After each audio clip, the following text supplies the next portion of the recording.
Headband slowly connected and with the maybe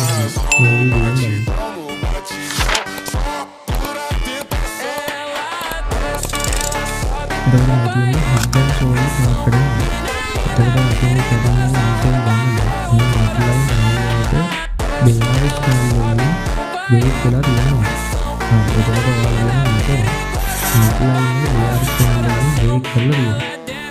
එතකොට මෙතන enter ගන්න පුළුවන්.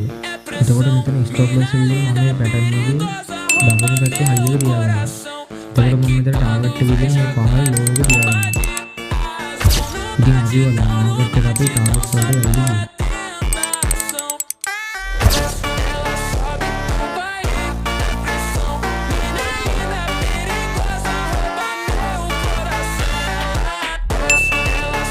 ඉතින් ඔයාලට කැමති නම් ට්‍රේඩින් මුලින් ඉඳලා ඉගෙන ගන්න. මේ වීඩියෝ වල yes කියලා කමෙන්ට් එකක් දාන්න මම ඔයාලට හෙල්ප් කරන්නම්.